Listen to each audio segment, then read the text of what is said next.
أعوذ بالله من الشيطان الرجيم. بسم الله الرحمن الرحيم. تبارك الذي بيده الملك وهو على كل شيء قدير. الذي خلق الموت والحياة ليبلوكم أيكم أحسن عملا وهو العزيز الغفور. الذي خلق 7 سماوات طباقا ما ترى في خلق الرحمن من تفاوت فارجع البصر هل ترى من فطور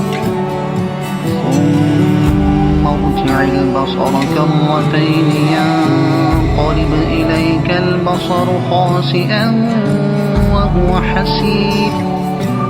ولقد زينا السماء الدنيا بمصابيح وجعلناها رجوما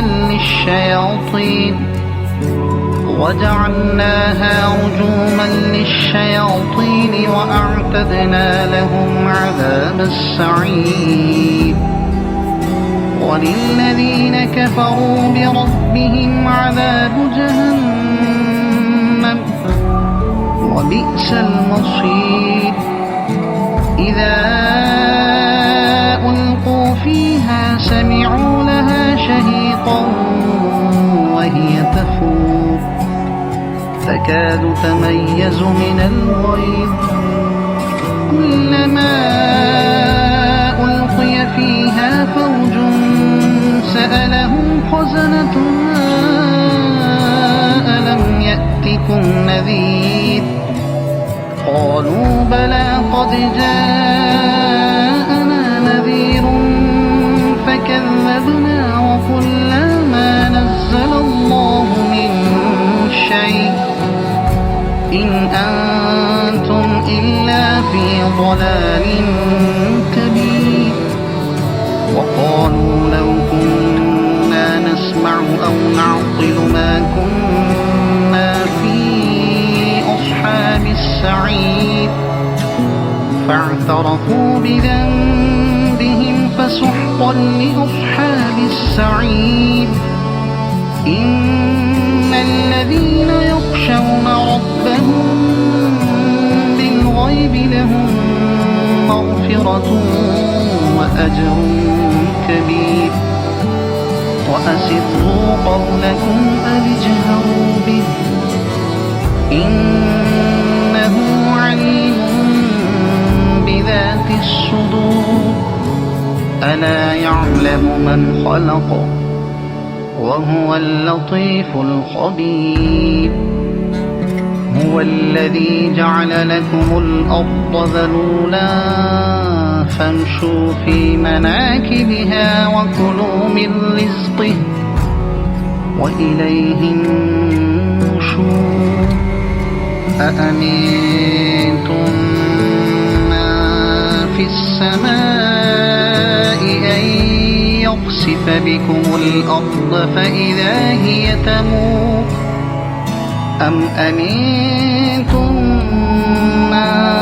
في السماء أن يرسل عليكم حاصبا فستعلمون كيف نذير. ولقد كذب الذين من قبلهم فكيف كان نكير. أولم يروا إلى الطير فوقهم صافات ويقبض أعوذ بالله من الشيطان الرجيم. إنه بكل شيء بصير. أمن هذا الذي هو جند لكم ينصركم من دون الرحمن إن الكافرون إلا في غرور. أمن هذا الذي يرزقكم إن أمسك رزقه بل لجوا في عتو ونفور أفمن يمشي مكبا على وجهه أهدى أمن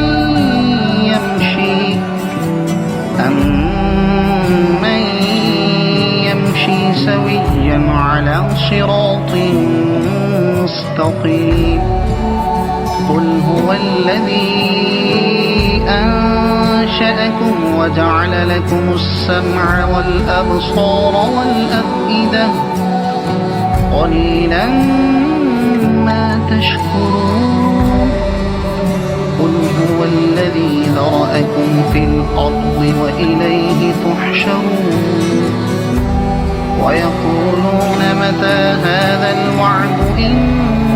كنتم صادقين قل إنما العلم عند الله وإنما أنا نذير مبين فلما رأوه زلفة سيئت وجوه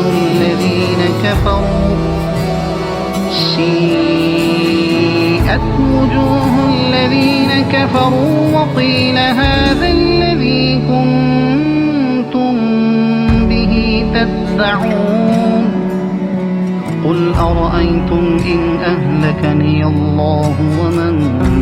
معي أو رحمنا فمن يجير الكافرين من عذاب أليم قل هو الرحمن آمنا به وعليه توكلنا فستعلمون من هو في ضلال مبين قل أرأيتم إن أصبح ماؤكم غورا فمن يأتيكم بماء معين صدق الله العظيم.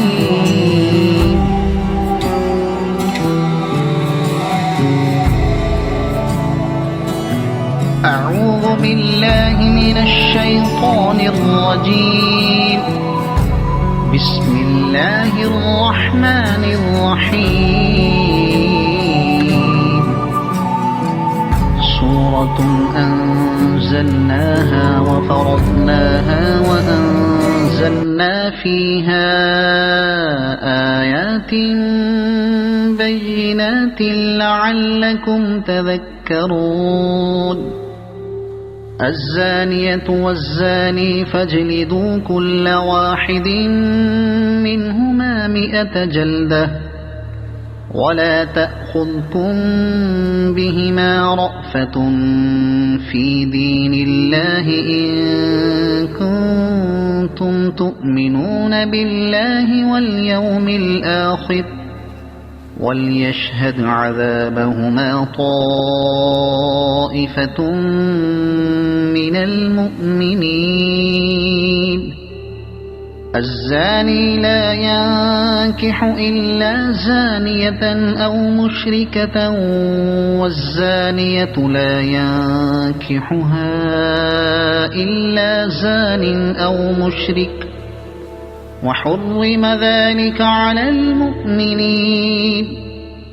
والذين يرمون المحصنات ثم لم يأتوا ب4 شهداء فاجلدوهم 80 جلدة ولا تقبلوا لهم شهادة أبدا وأولئك هم الفاسقون. إلا الذين تابوا من بعد ذلك وأصلحوا فإن الله غفور رحيم. والذين يرمون أزواجهم ولم يكن لهم شهداء إلا أنفسهم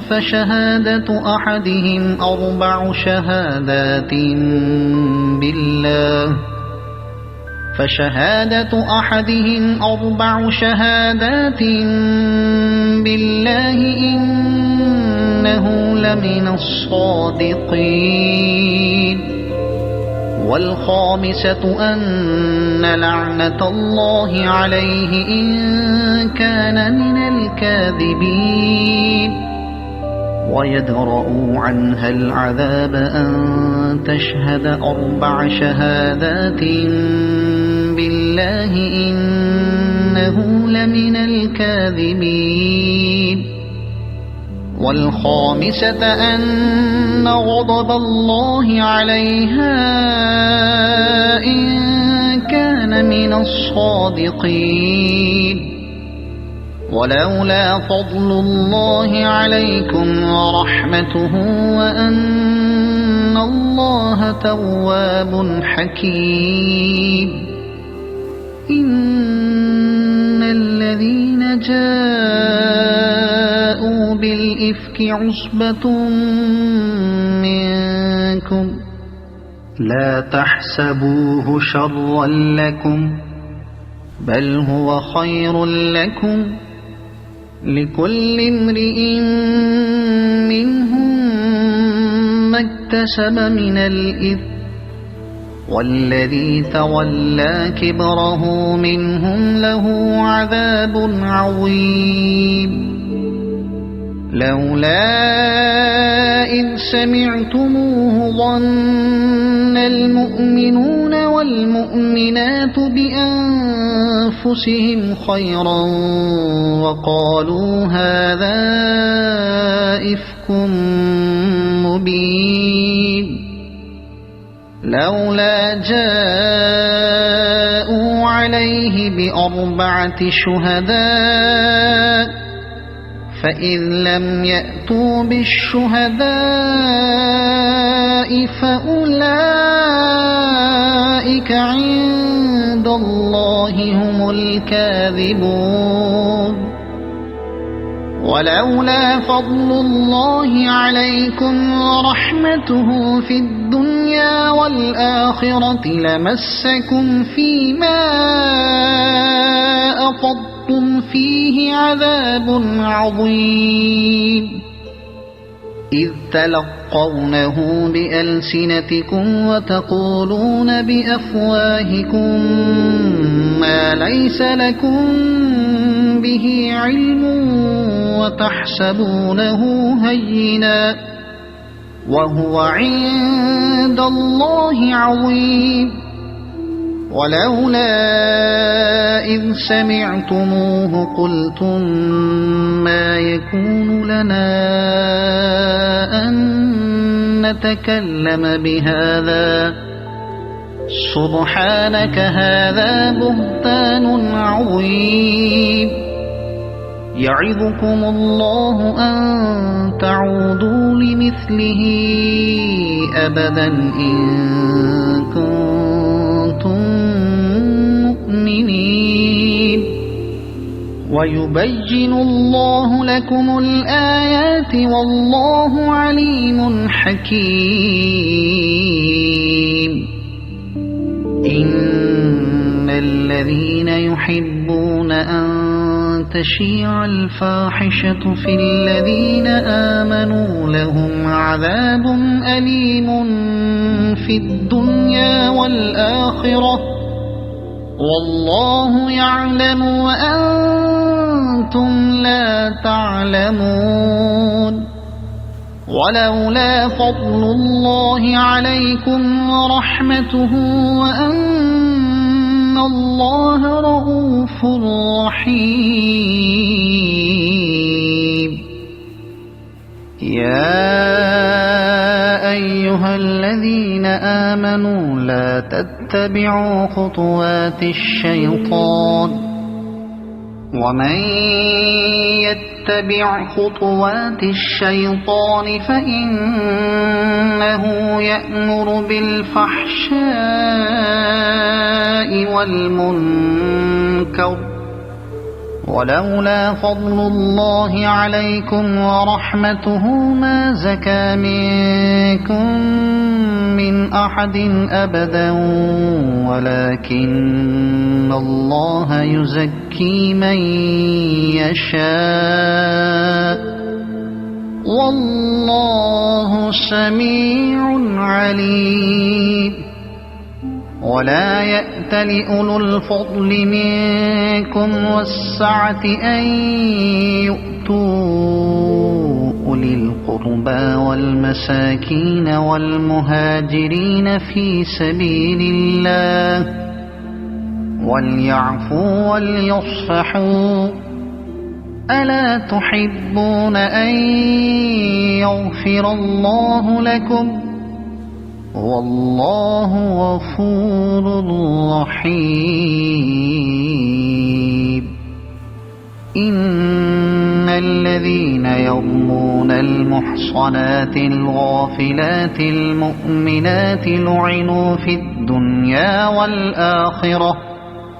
ولهم عذاب عظيم. يوم تشهد عليهم ألسنتهم وأيديهم وأرجلهم بما كانوا يعملون. يومئذ يوفيهم الله دينهم الحق ويعلمون أن الله هو الحق المبين. الخبيثات للخبيثين والخبيثون للخبيثات والطيبات للطيبين والطيبون للطيبات أولئك مبرؤون مما يقولون لهم مغفرة ورزق كريم. يا أيها الذين آمنوا لا تدخلوا بيوتا غير بيوتكم حتى تستأنسوا وتسلموا على أهلها ذلكم خير لكم لعلكم تذكرون. فإن لم تجدوا فيها أحدا فلا تدخلوها حتى يؤذن لكم وإن قيل لكم ارجعوا فارجعوا هو أزكى لكم والله بما تعملون عليم. ليس عليكم جناح أن تدخلوا بيوتا غير مسكونة فيها متاع لكم والله يعلم ما تبدون وما تكتمون. قل للمؤمنين يغضوا من أبصارهم ويحفظوا فروجهم ذلك أزكى لهم إن الله خبير بما يصنعون. وقل للمؤمنات يغضضن من أبصارهن ويحفظن فروجهن ولا يبدين زينتهن إلا ما ظهر منها وليضربن بخمرهن على جيوبهن ولا يبدين زينتهن إلا لبعولتهن أو آبائهن أو آباء بعولتهن أو أبنائهن أو آباء بعولتهن أو أبنائهن أو أبناء بعولتهن أو إخوانهن أو أبناء بعولتهن أو إخوانهن أو بني إخوانهن أو بني أخواتهن أو نسائهن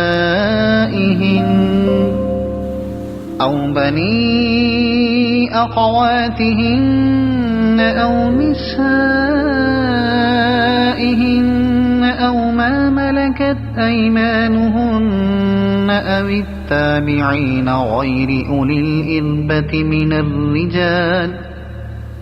أو التابعين غير أولي الإربة من الرجال أو الطفل الذين لم يظهروا على عورات النساء ولا يضربن بأرجلهن ليعلم ما يخفين من زينتهن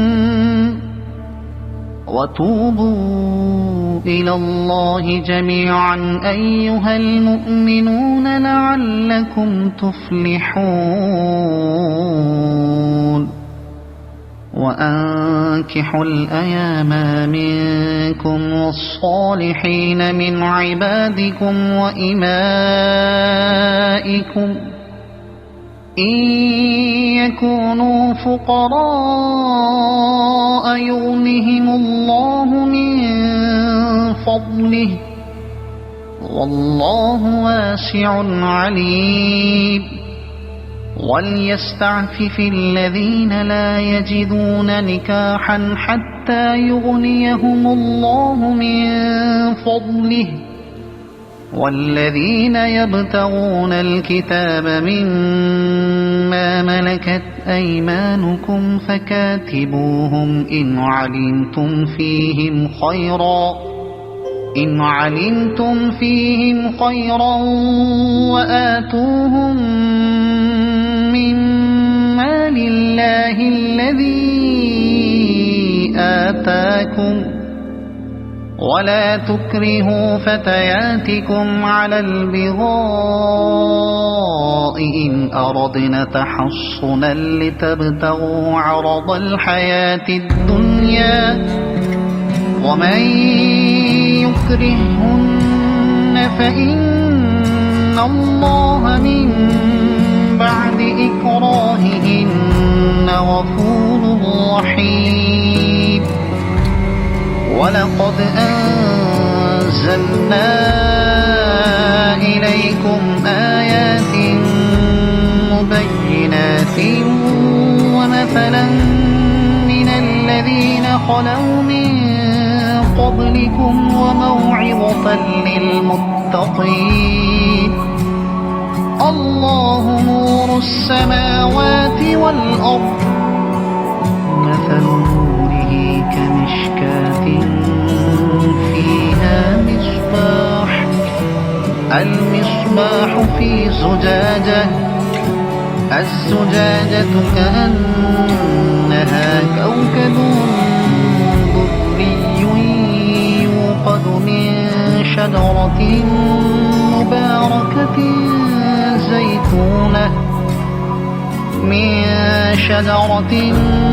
مباركة زيتونة لا شرقية ولا غربية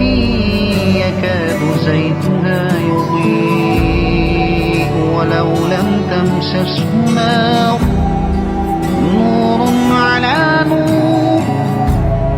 يهدي الله لنوره من يشاء ويضرب الله الأمثال للناس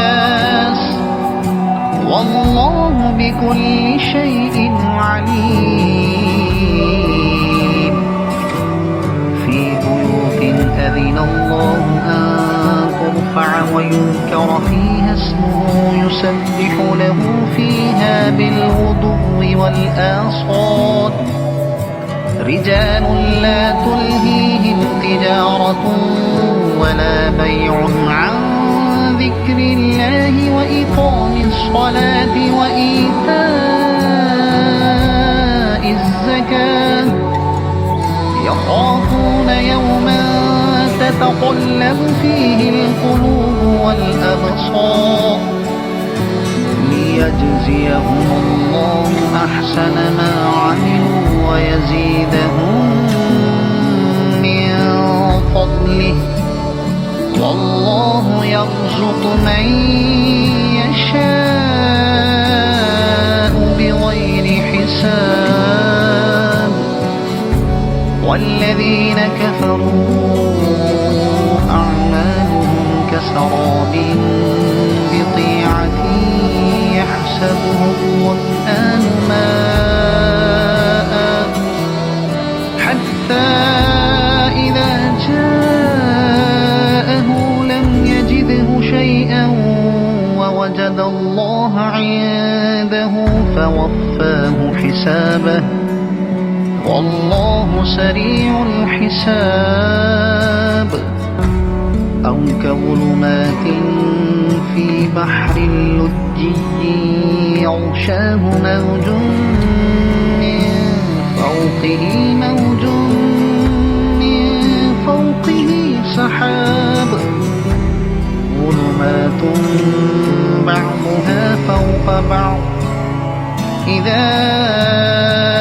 أخرج يده لم يكد يراها ومن لم يجعل الله له نورا فما له من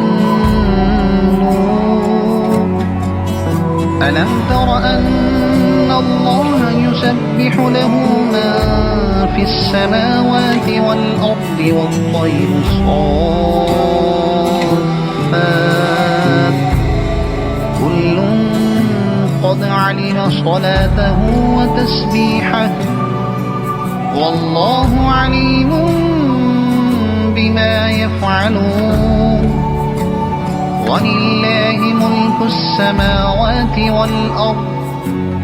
وإلى الله المصير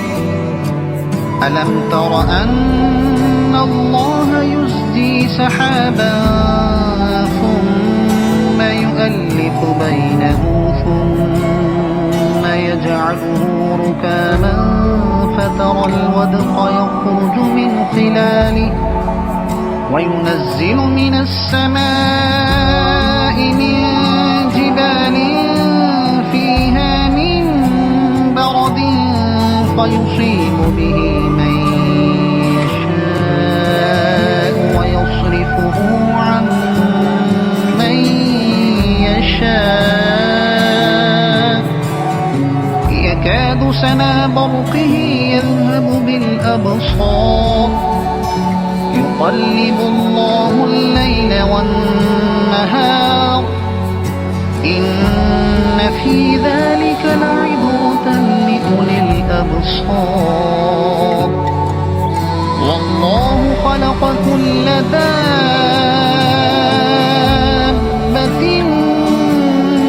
من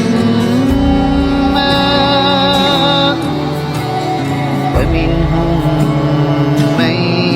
يمشي على بطنه ومنهم من يمشي على رجلين ومنهم من يمشي على أربع يخلق الله ما يشاء إن الله على كل شيء قدير لقد أنزلنا آيات مبينات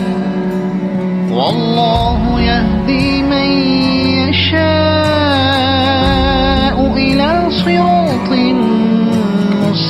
مستقيم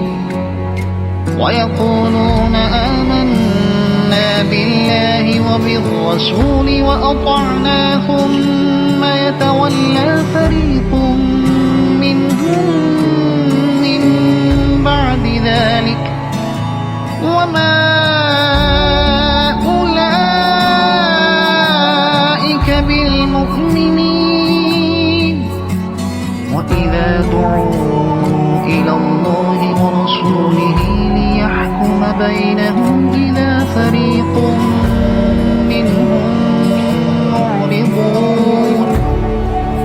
وإن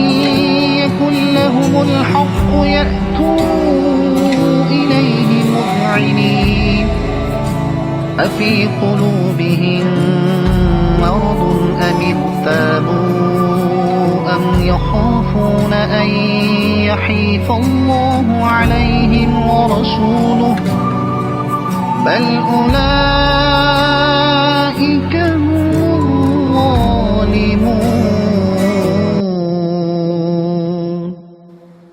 إنما كان قول المؤمنين إذا دعوا إلى الله ورسوله ليحكم بينهم أن يقولوا سمعنا وأطعنا وأولئك هم المفلحون ومن يطع الله ورسوله ويخشى الله ويتقه فأولئك هم الفائزون وأقسموا بالله جهد أيمانهم لئن أمرتهم ليخرجن قل لا تقسموا طاعة معروفة إن الله خبير بما تعملون قل أطيعوا الله وأطيعوا الرسول فإن تولوا فإنما عليه ما حمل وعليكم ما حملتم وإن تطيعوه تهتدوا وما على الرسول إلا البلاغ المبين وعد الله الذين آمنوا منكم وعملوا الصالحات ليستخلفنهم في الأرض كما استخلف الذين من قبلهم وليمكنن لهم دينهم الذي ارتضى لهم وليبدلنهم من بعد خوفهم أمنا يعبدونني لا يشركون بي شيئا ومن كفر بعد ذلك فأولئك هم الفاسقون وأقيموا الصلاة وآتوا الزكاة وأطيعوا الرسول لعلكم ترحمون لا تحسبن الذين كفروا معجزين في الأرض ومأواهم النار ولبئس المصير يا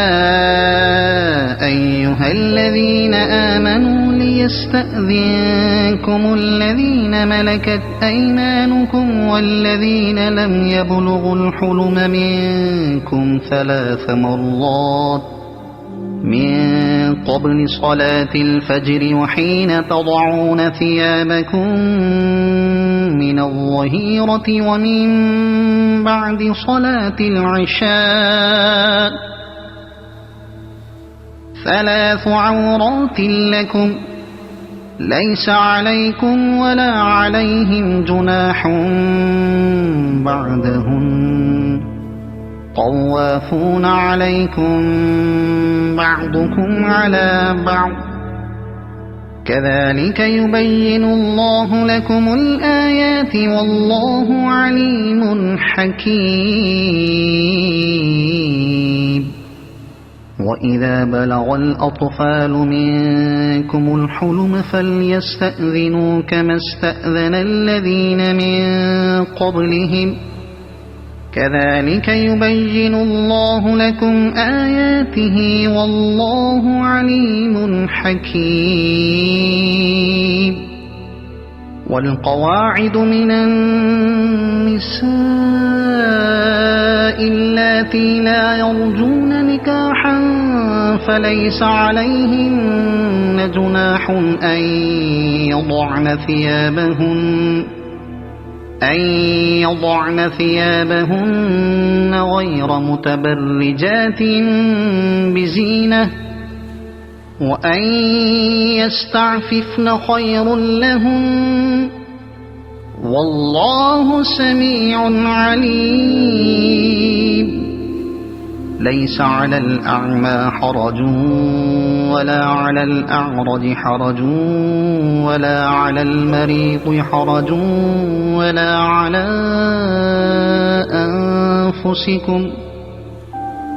على أنفسكم أن تأكلوا من بيوتكم أو بيوت آبائكم أو بيوت أمهاتكم أو بيوت إخوانكم أو بيوت أخواتكم أو بيوت أعمامكم أو بيوت عماتكم أو بيوت أخوالكم أو بيوت خالاتكم أو ما ملكتم مفاتحه أو صديقكم. ليس عليكم جناح أن تأكلوا جميعا أو أشتاتا فإذا دخلتم بيوتا فسلموا على أنفسكم تحية من عند الله مباركة طيبة كذلك يبين الله لكم الآيات لعلكم تعقلون. إنما المؤمنون الذين آمنوا بالله ورسوله وإذا كانوا معه على أمر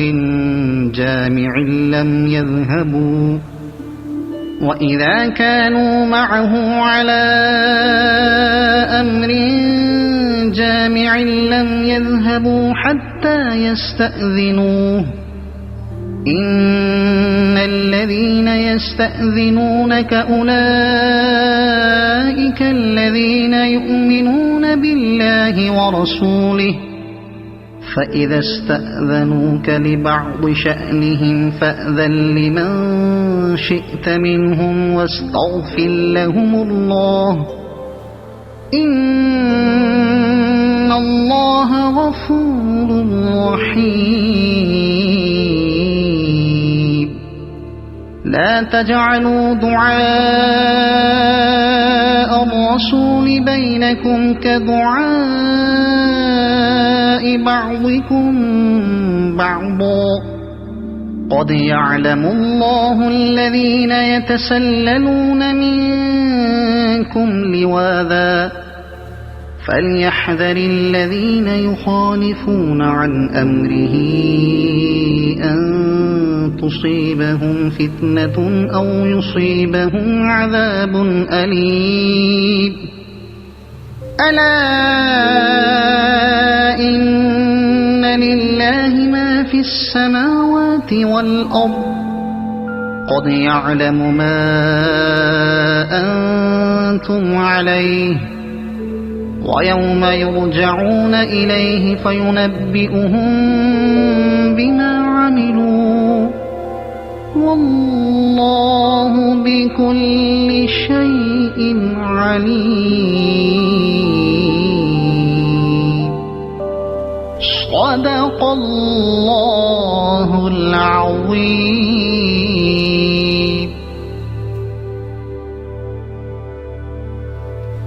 أعوذ بالله من الشيطان الرجيم. بسم الله الرحمن الرحيم. طه ما أنزلنا عليك القرآن لتشقى إلا تذكرة لمن يخشى تنزيلا ممن خلق الأرض والسماوات العلى الرحمن على العرش استوى له ما في السماوات وما في الأرض وما بينهما وما تحت الثرى وإن تجهر بالقول فإنه يعلم السر وأخفى الله لا إله إلا هو له الأسماء الحسنى وهل أتاك حديث موسى إذ رأى نارا فقال لأهلهم كثوا إني آنست نارا لعلي آتيكم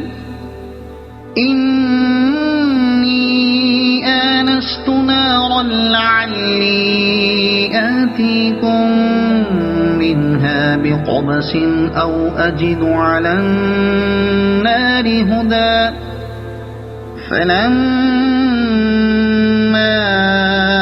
أتاها نودي يا موسى إني أنا ربك فاخلع نعليك إنك بالوادي المقدس طوى وأنا اخترتك فاستمع لما يوحى إنني أنا الله لا إله إلا أنا فاعبدني وأقم الصلاة لذكري إن الساعة آتية أكاد أخفيها لتجزى كل نفس بما تسعى فلا يصدنك عنها من لا يؤمن بها واتبع هواه فتردى وما تلك بيمينك يا موسى قال هي عصاي أتوكأ عليها وأهش بها على غنمي ولي فيها مآرب أخرى قال ألقها يا موسى فألقاها فإذا هي حية تسعى قال خذها ولا تخف سنعيدها سيرتها الأولى واضمم يدك إلى جناحك تخرج بيضاء من غير سوء آية أخرى لنريك من آياتنا الكبرى اذهب إلى فرعون إنه طغى قال رب اشرح لي صدري ويسر لي أمري واحلل عقدة من لساني يفقه قولي واجعل لي وزيرا من أهلي هارون أخي أشدد به أزري وأشركه في أمري كي نسبحك كثيرا ونذكرك كثيرا إنك كنت بنا بصيرا قال قد أوتيت سؤلك يا موسى ولقد مننا عليك مرة أخرى إذ أوحينا إلى أمك ما يوحى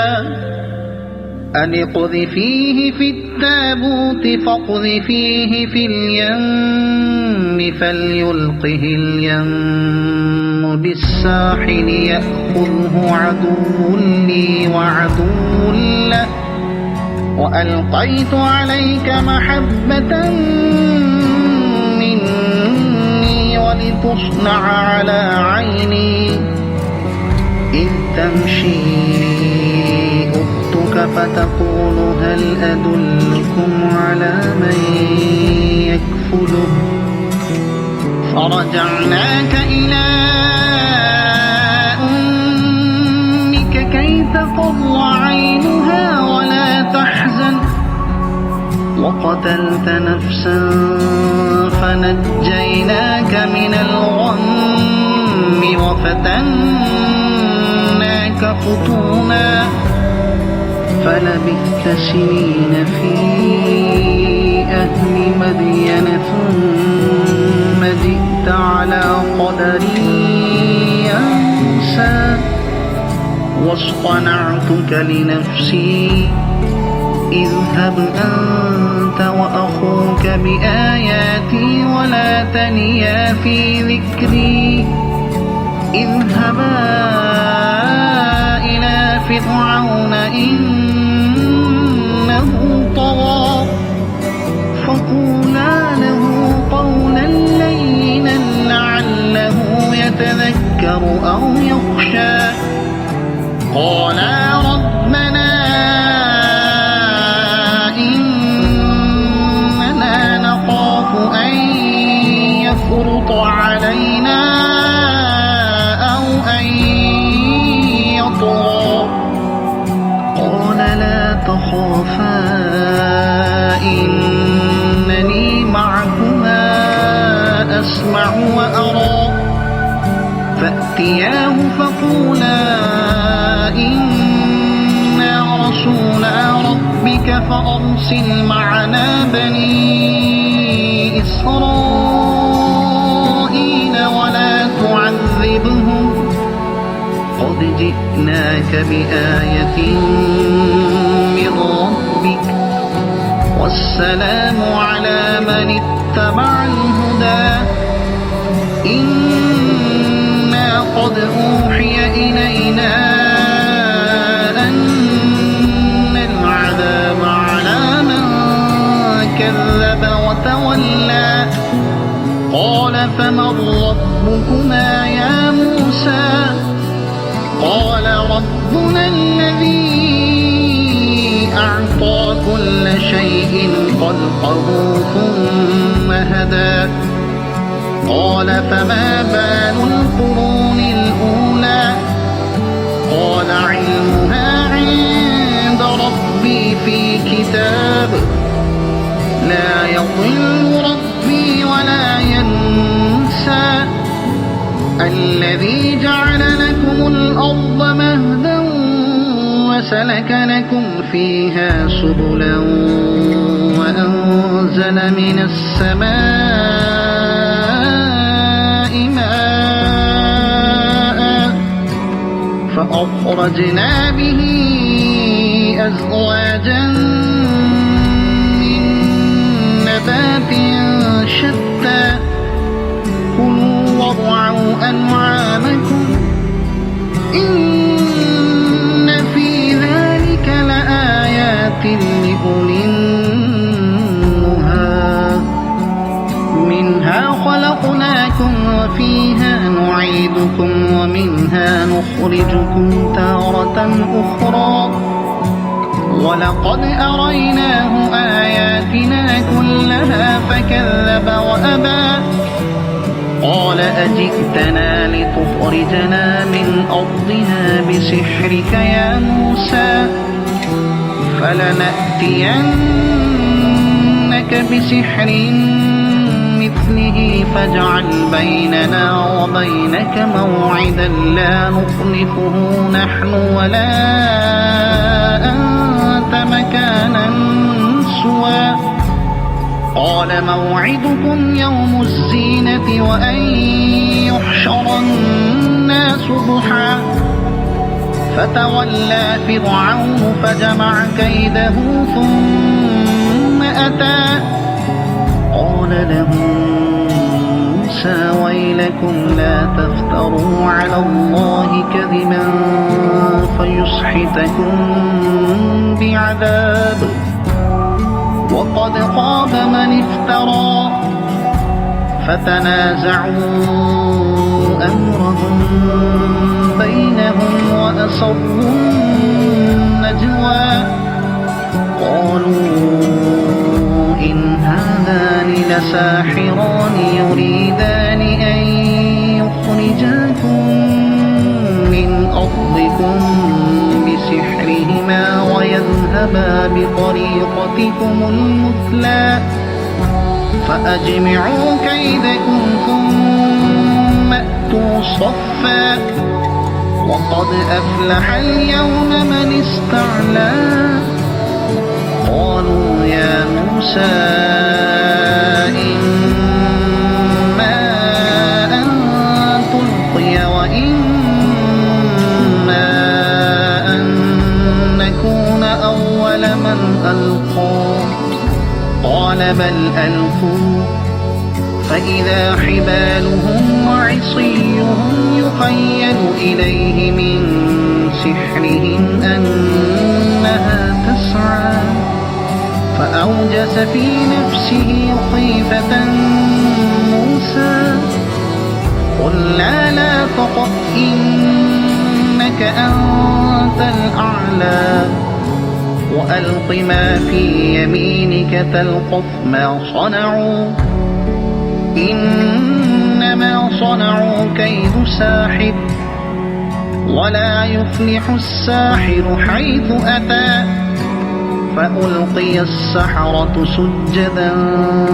قالوا آمنا برب هارون وموسى قال آمنتم له قبل أن آذن لكم إنه لكبيركم الذي علمكم السحر فلأقطعن أيديكم وأرجلكم من خلاف ولأصلبنكم في جذوع النخل ولتعلمن أينا أشد عذابا وأبقى قالوا لن نؤثرك على ما جاءنا من البينات والذي فطرنا فاقض ما أنت قاض إنما تقضي هذه الحياة الدنيا إنا آمنا بربنا ليغفر لنا خطايانا وما أكرهتنا عليه من السحر والله خير وأبقى إنه من يأت ربه مجرما فإن له جهنم لا يموت فيها ولا يحيا ومن يأته مؤمنا قد عمل الصالحات فأولئك لهم الدرجات العلى جنات عدن تجري من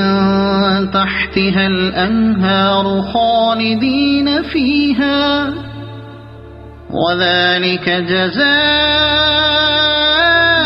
من تزكى ولقد أوحينا إلى موسى أن أسر بعبادي فاضرب لهم طريقا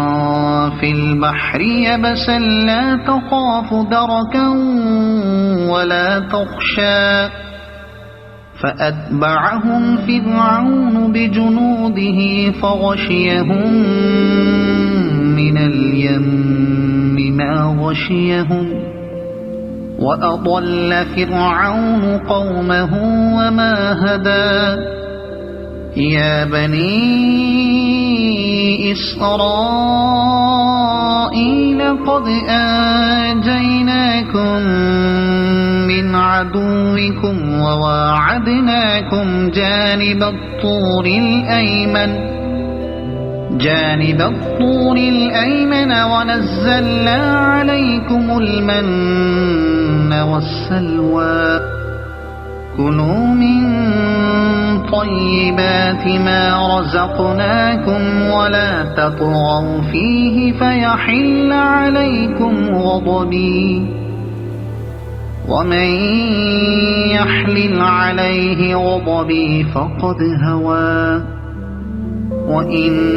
وإني لغفار لمن تاب وآمن وعمل صالحا ثم اهتدى وما أعجلك عن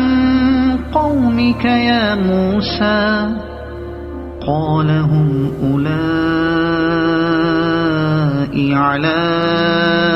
أثري وعجلت إليك رب لترضى قال فإنا قد فتنا قومك من بعدك وأضلهم السامري فرجع موسى إلى قومه غضبان أسفا قال يا قوم ألم يعدكم ربكم وعدا حسنا أفطال عليكم العهد أم أردتم أن يحل عليكم غضب من ربكم فأخلفتم موعدي قالوا ما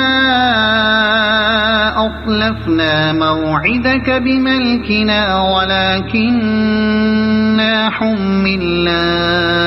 أوزارا من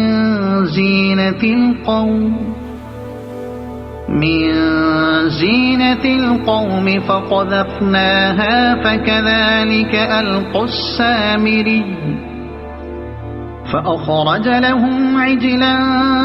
جسدا له خوار فقالوا هذا إلهكم وإله موسى فنسي أفلا يرون ألا يرجع إليهم قولا ولا يملك لهم ضرا ولا نفعا ولقد قال لهم هارون من قبل يا قوم إنما فتنتم به وإن ربكم الرحمن فاتبعوني وأطيعوا أمري قالوا لن نبرح عليه عاكفين حتى يرجع إلينا موسى قال يا هارون ما منعك إذ رأيتهم ضلوا ألا تتبعن أفعصيت أمري قال يا ابن أم لا تأخذ بلحيتي ولا برأسي إني خشيت أن تقول فرقت بين بني إسرائيل ولم ترقب قولي قال فما خطبك يا سامري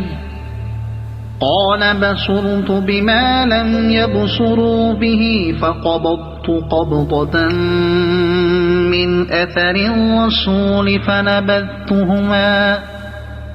قال بصرت بما لم يبصروا به فقبضت قبضة من أثر الرسول فنبذتها وكذلك سولت لي نفسي قال فاذهب فإن لك في الحياة أن تقول لا مساس وإن لك موعدا لن تخلفه وانظر إلى إلهك الذي ظلت عليه عاكفا لنحرقنه ثم لننسفنه في اليم نسفا إنما إلهكم الله الذي لا إله إلا هو وسع كل شيء علما كذلك نقص عليك من أنباء ما قد سبق وقد آتيناك من لدنا ذكرا من أعرض عنه فإنه يحمل يوم القيامة وزرا خالدين فيه وساء لهم يوم القيامة حملا يوم ينفخ في الصور ونحشر المجرمين يومئذ زرقا يتخافتون بينهم إن لبثتم إلا عشرا نحن أعلم بما يقولون إذ يقول أمثلهم طريقة إن لبثتم إلا يوما ويسألونك عن الجبال فقل ينسفها ربي نسفا فيذرها قاعا صفصفا لا ترى فيها عوجا ولا أمتا يومئذ يتبعون الداعي لا عوج له وخشعت الأصوات للرحمن فلا تسمع إلا همسا يومئذ لا تنفع الشفاعة إلا من أذن له الرحمن ورضي له قولا يعلم ما بين أيديهم وما خلفهم ولا يحيطون به علما وعنت الوجوه للحي القيوم وقد خاب من حمل ظلما ومن يعمل من الصالحات وهو مؤمن فلا يخاف ظلما ولا هضما وكذلك أنزلناه قرآنا عربيا وصرفنا فيه من الوعيد لعلهم يتقون أو يحدث لهم ذكرا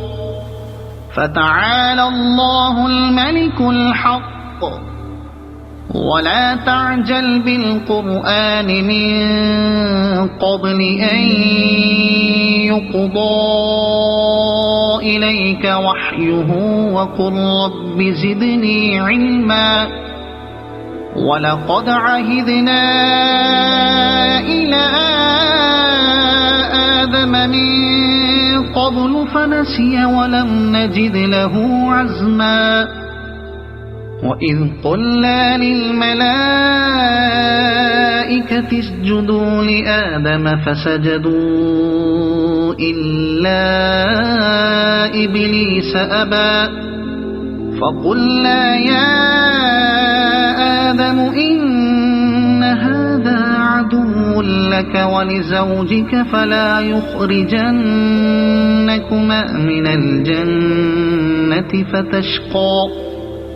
إن لك ألا تجوع فيها ولا تعرى وأن إنك لا تظمأ فيها ولا تضحى فوسوس إليه الشيطان قال يا آدم هل أدلك على شجرة الخلد وملك لا يبلى فأكلا منها فبدت لهما سوآتهما وطفقا يخصفان عليهما من ورق الجنة وعصى آدم ربه فغوى ثم اجتباه ربه فتاب عليه وهدى قال اهبطا منها جميعا بعضكم لبعض عدو فإما يأتينكم مني هدى فمن اتبع هداي فلا يضل ولا يشقى ومن أعرض عن ذكري فإن له معيشة ضنكا ونحشره يوم القيامة أعمى قال رب لم حشرتني أعمى وقد كنت بصيرا قال كذلك أتتك آياتنا فنسيتها وكذلك اليوم تنسى وكذلك نجزي من أسرف ولم يؤمن بآيات ربه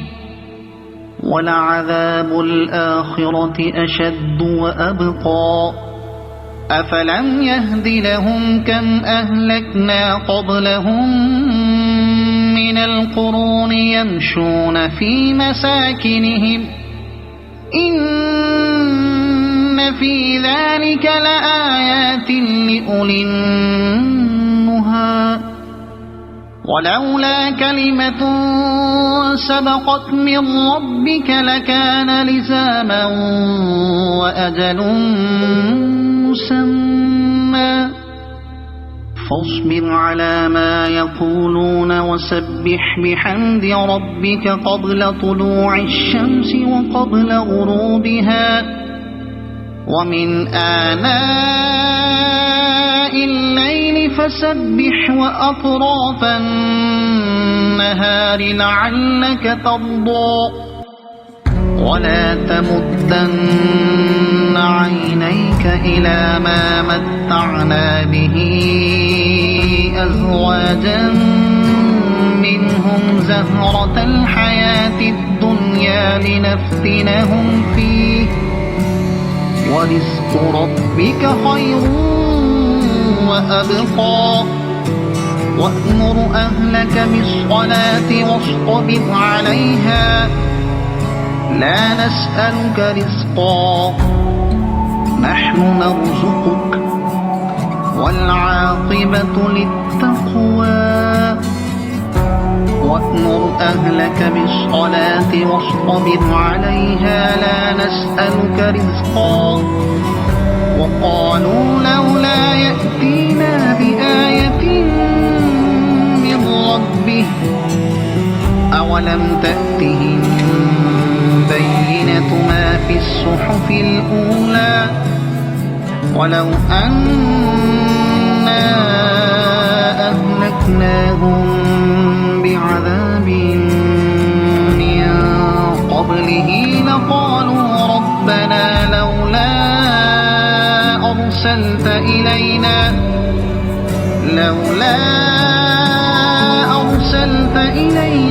رسولا فنتبع آياتك من قبل أن نذل ونخزى قل كل متربص فتربصوا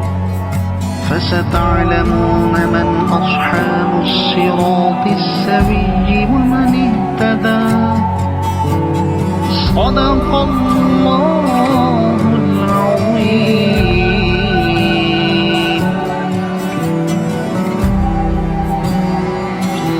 أعوذ بالله من الشيطان الرجيم.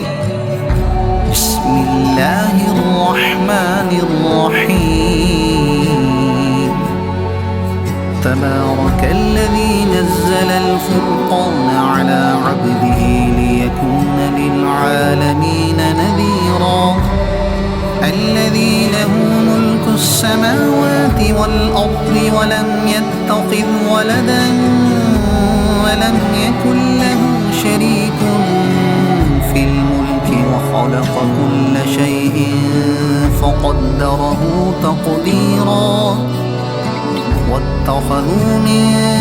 دونه آلهة لا يخلقون شيئا وهم يخلقون ولا يملكون لأنفسهم ضرا ولا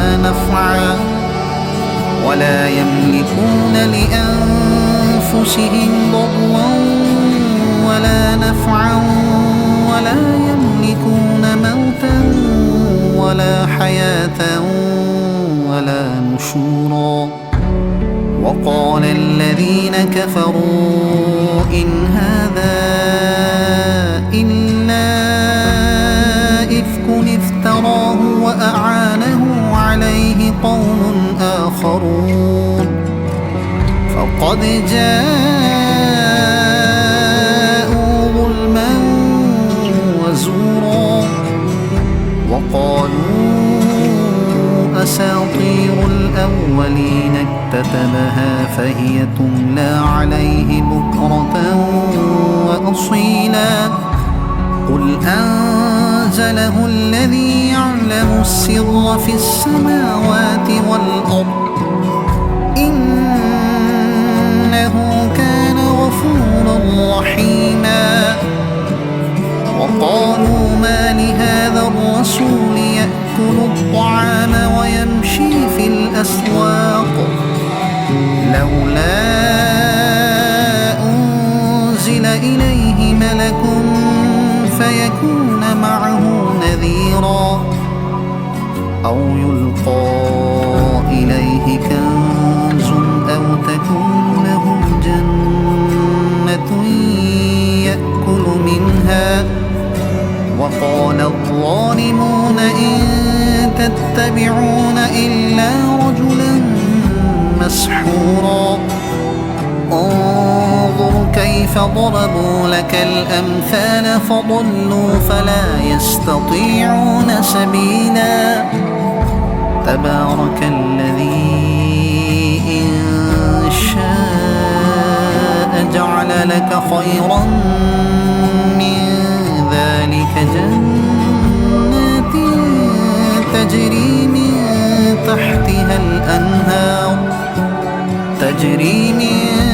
تحتها الأنهار ويجعل لك قصورا.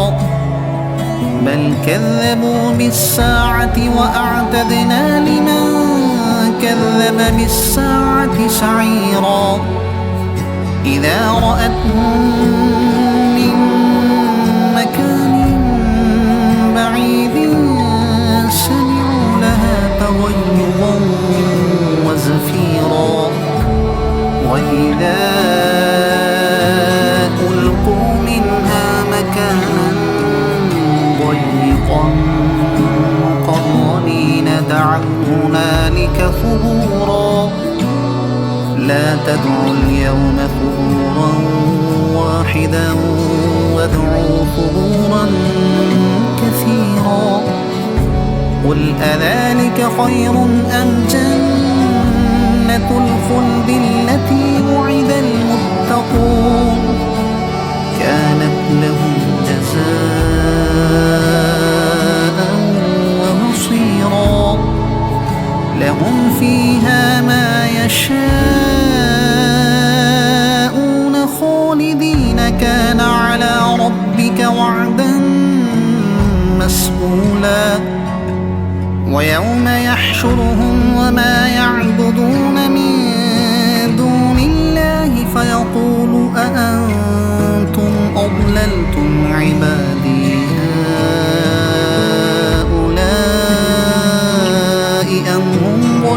السبيل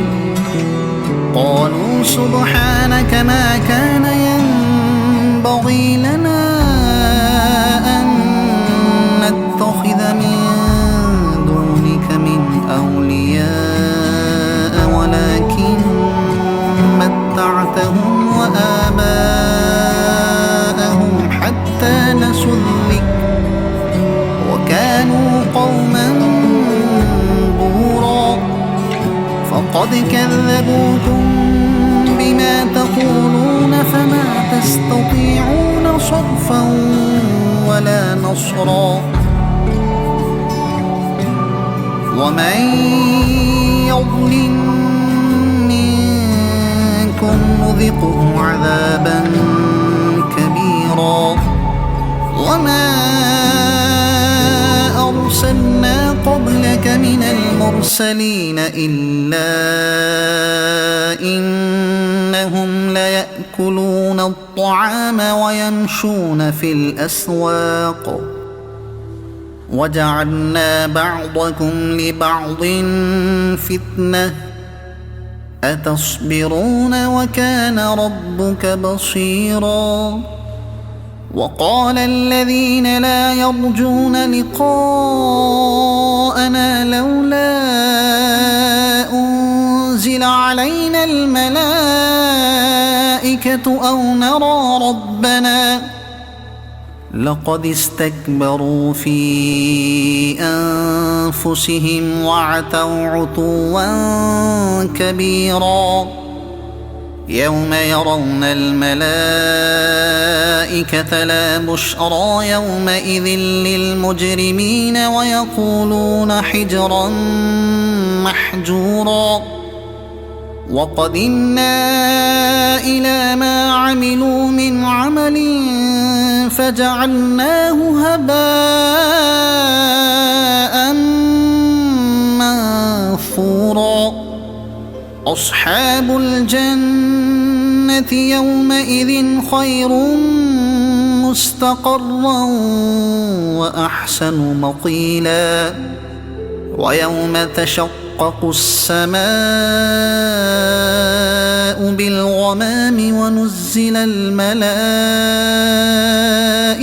تنزيلا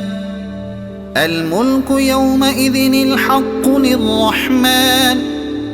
وكان يوما على الكافرين عسيرا ويوم يعض الظالم على يديه يقول يا ليتني اتخذت مع الرسول سبيلا يا ويلتى ليتني لم أتخذ فلانا خليلا لقد أضلني عن الذكر بعد إذ جاءني وكان الشيطان للإنسان خذولا وقال الرسول يا رب إن قوم اتخذوا هذا القرآن مهجورا وكذلك جعلنا لكل نبي عدوا من المجرمين وكفى بربك هاديا ونصيرا وقال الذين كفروا لولا نزل عليه القرآن جملة واحدة كذلك لنثبت به فؤادك ورتلناه ترتيلا ولا يأتونك بمثل إلا جئناك بالحق وأحسن تفسيرا الذين يحشرون على وجوههم إلى جهنم أولئك شر مكانا وأضل سبيلا ولقد آتينا موسى الكتاب وجعلنا معه أخاه هارون وزيرا فقلنا اذهبا إلى القوم الذين كذبوا بآياتنا فدمرناهم تدميرا وقوم نوح لما كذبوا الرسل أغرقناهم وجعلناهم للناس آية وأعتدنا للظالمين عذابا أليما وعادا وثمود وأصحاب الرس وقرونا بين ذلك كثيرا وكلا ضربنا له الأمثال وكلا تبرنا تتبيرا ولقد أتوا على القرية التي أمطرت مطر السوء أفلم يكونوا يرونها بل كانوا لا يرجون نشورا وإذا رأوك إن يتخذونك إلا هزوا أهذا الذي بعث الله رسولا إن كاد ليضلنا عن آلهتنا لولا أن صبرنا عليها وسوف يعلمون حين يرون العذاب من أضل سبيلا أرأيت من اتخذ إلهه هواه أفأنت تكون عليه وكيلا أم تحسب أن أكثرهم يسمعون أو يعقلون إن هم إلا كالأنعام بل هم أضل سبيلا ألم تر إلى ربك كيف مد الظل ولو شاء لجعله ساكنا ثم جعلنا الشمس عليه دليلا ثم قبضناه إلينا قبضا يسيرا وهو الذي جعل لكم الليل لباسا والنوم سباتا وجعل النهار نشورا وهو الذي أرسل الرياح بشرا بين يدي رحمته وأنزلنا من السماء ماء طهورا لنحيي به بلدة ميتا ونسقيه مما خلقنا أنعاما وأناسيا كثيرا ولقد صرفناه بينهم ليذكروا فأبى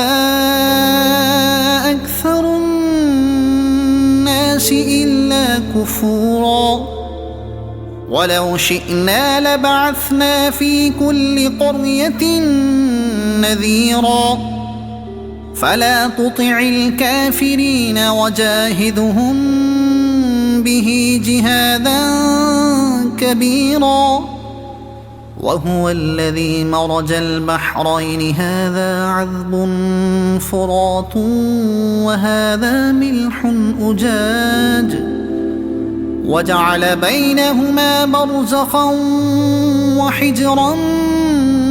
محجورا وهو الذي خلق من الماء بشرا فجعله نسبا وصهرا وكان ربك قديرا ويعبدون من دون الله ما لا ينفعهم ولا يضرهم وكان الكافر على ربه ظهيرا وما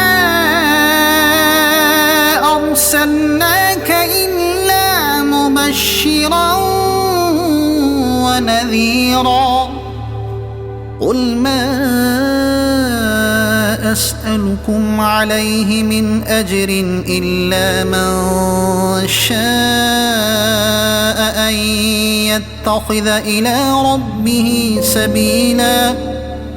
وتوكل على الحي الذي لا يموت وسبح بحمده وكفى به بذنوب عباده خبيرا الذي خلق السماوات والأرض وما بينهما في 6 أيام ثم استوى على العرش الرحمن فاسأل به خبيرا وإذا قيل لهم اسجدوا للرحمن قالوا وما الرحمن أنسجد لما تأمرنا وزادهم نفورا تبارك الذي جعل في السماء بروجا وجعل فيها سراجا وقمرا منيرا وهو الذي جعل الليل والنهار خلفة لمن أراد أن يذكر أو أراد شكورا وعباد الرحمن الذين يمشون على الأرض هونا وإذا خاطبهم الجاهلون قالوا سلاما والذين يبيتون لربهم سجدا وقياما والذين يقولون ربنا اصرف عنا عذاب جهنم إن عذابها كان غراما إنها ساءت مستقرا ومقاما والذين إذا أنفقوا لم يسرفوا ولم يقتروا وكان بين ذلك قواما والذين لا يدعون مع الله إلها آخر ولا يقتلون النفس التي حرم الله إلا بالحق ولا يزنون ومن يفعل ذلك يلقى أثاما يضاعف له العذاب يوم القيامة ويخلد فيه مهانا إلا من تاب وآمن وعمل عملا صالحا فأولئك يبدل الله سيئاتهم حسنات وكان الله غفورا رحيما ومن تاب وعمل صالحا فإنه يتوب إلى الله متابا والذين لا يشهدون الزور وإذا مروا باللغو مروا كراما والذين إذا ذكروا بآيات ربهم لم يخروا عليها صما وعميانا والذين يقولون ربنا هب لنا من أزواجنا وذرياتنا قرة أعين وجعلنا للمتقين إماما أولئك يجزون الغرفة بما صبروا ويلقون فيها تحية وسلاما خالدين فيها حسنت مستقرا ومقاما قل ما يعبأ بكم ربي لولا دعاؤكم فقد كذبتم فسوف يكون لزاما صدق الله العظيم.